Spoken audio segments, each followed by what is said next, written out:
এই যে দেখেন বেগুন আর হইল পাবদা মাছ দিয়ে আমি আজকে শুরু করে দিছি আমার রান্নাঘরে রান্না বাড়া।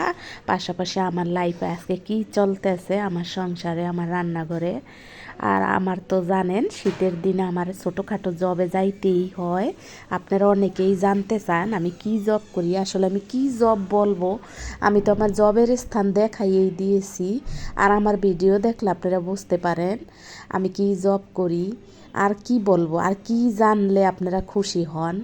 আপনারা যদি কি জানতে চান সেটা বললেন, মানে আসলে কি কি জানতে চাচ্ছেন।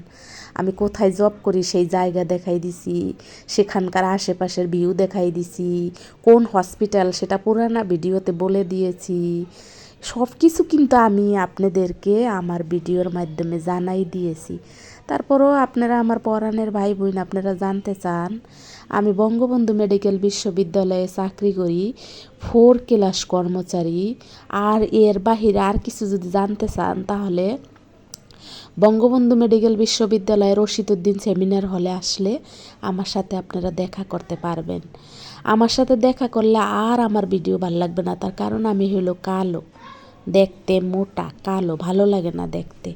তারপরেও আপনারা জানতে চাইছেন পরাণের ভাই বোন আপনাদের নিয়েই তো আমার এই ভিডিও। তাই আমি 4 ক্লাস জব করি, 4 ক্লাস। খুশি হইলে কমেন্টস করে জানাবেন, আর যদি কষ্ট পাইয়া থাকেন তাতেও কমেন্টস করে জানাবেন। এই মুহূর্তে কিন্তু আমার জীবনে অনেক বড় ধরনের কষ্ট যাচ্ছে, যেটা আপনাদের জীবনে হইলে হয়তো আপনারা সহ্য করতে পারতেন না। হয়তো আপনারা বলবেন কী রকমের, আসলে আমি কিন্তু কোনো ইয়া করি না যে এই কষ্ট পাচ্ছি, ওরকম কিছু না। মানসিক কষ্ট পাচ্ছি, মানসিক যন্ত্রণা। মানসিক যন্ত্রণা বোঝেন, প্রতিটা মানুষেরই কিন্তু মানসিক ব্যক্তিগত যন্ত্রণা থাকে, সেই যন্ত্রণা পাচ্ছি, যার জন্য এগুলো আমি আপনাদের মাঝে শেয়ার করতে পারবো না। তারপরও আপনাদের নিয়ে আমার যেহেতু এই ভিডিওর চ্যানেল শাহিনা ব্লগস, আসসালামু আলাইকুম পরাণের ভাই বোন, শাহিনা ব্লগসে আপনাদেরকে এই ডিসেম্বর মাসে স্বাগতম জানাই। এই চ্যানেলটা এই মাসেই জন্ম নিয়েছে। এই মাসে যারা আমার ভিডিওতে আসবেন, আসছেন, যারা আমার পুরানা ভাই বোন, তারা সবাই আমার অনেক অন্তরের স্বাগতম ও শুভেচ্ছা। রান্না করতে করতে কথা বলতে বলতে ভিডিওটা কিন্তু একদম শেষের দিকে। আর আজকে কিন্তু কাঁচা টমেটো আর নতুন আলু ভর্তা করে খাবো, কারণ আমার পাবদা মাছ ভালো লাগে না। আমার আসলে অনেক কিছু ভালো লাগে না, কিন্তু তারপরও আমি খাই, বেঁচে থাকার জন্য খাই। এই কথাটা কিন্তু আমি ভিডিওর শুরু থেকেই বলি। আমি যেদিন চ্যানেল খুলছি সেদিন থেকে, আর কি কষ্ট নিয়ে আমি চ্যানেল খুলেছি সেটা প্রতিটা ভিডিওতে আমি আপনাদের সাথে শেয়ার করি। যাই হোক, তারপরও আপনারা জানতে চাইছেন, আমি আমার পরিচয় আবারও দিলাম। এরপর যদি আর কোনো ভাই বোন আমার ভিডিওতে পরিচয় জানতে চান আমি কিন্তু বলতে বাধ্য নয়। কারণ কি, আপনাদের ভালো লাগলে দেখবেন, না লাগলে না দেখবেন। এই দেখেন আমার আলু ভর্তা আর কাঁচা টমেটো, এটা দিয়ে ভাত খাইয়েই কিন্তু আমি চলে গিয়েছিলাম অফিসে। এটা কিন্তু ভোর 6টার আগের রান্না বাড়া ভর্তা, খুব তাড়াহুড়া করেই করি, যার জন্য আপনাদের মতন অত সুন্দর প্রিপারেশন নিয়ে করা সম্ভব না।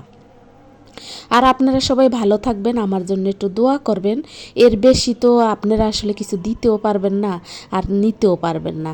তাই তো সুন্দর কমেন্টস হইলে হয়তো বেঁচে থাকার একটু প্রেরণা পাই, এর বেশি আর কিছুই না। ভাত খেয়ে অফিসে চলে যাই, অফিস থেকে এসে বাসায়, এই আমার জীবন সীমাবদ্ধ। এর বাইরে আমার জীবনে আর কিছুই নেই। এর বাইরে আমার জীবনে আছে এই ভিডিও চ্যানেল শাহিনা ব্লগস, এই চ্যানেলটি আর আমার বাচ্চা। এর বাইরে আমার আর কিছুই নাই। আপনাদেরকে বারবার আমি একই কথা বলছি, কিন্তু আমি কিছু মানসিক যন্ত্রণায় আছি, যেটা আমি আপনাদের সাথে শেয়ার করতে পারবো না, কারণ আপনারাও কিন্তু আপনাদের অনেক কিছু শেয়ার করেন না। তারপর আপনাদেরকে নিয়ে আমার এই পথ চলা, এগিয়ে যাওয়া। হয়তো সাফল্যর মুখ কোনো দিন দেখবো না, তারপরও ভিডিও অফ করব না। সবাই ভালো থাকবেন, আমার জন্য দোয়া করবেন। আর আমি অন্য রকমের কোনো টপিকস নিয়ে, অন্য রকমের কোনো কথাবার্তা নিয়ে আপনাদের মাঝে চলে আসব। কাঁচা টমেটোর ভর্তা কিন্তু খুব ভালো লাগে। এরকম তাড়াহুড়া করে কে কে খান কমেন্টে জানাবেন। আসসালামু আলাইকুম, আল্লাহ হাফেজ।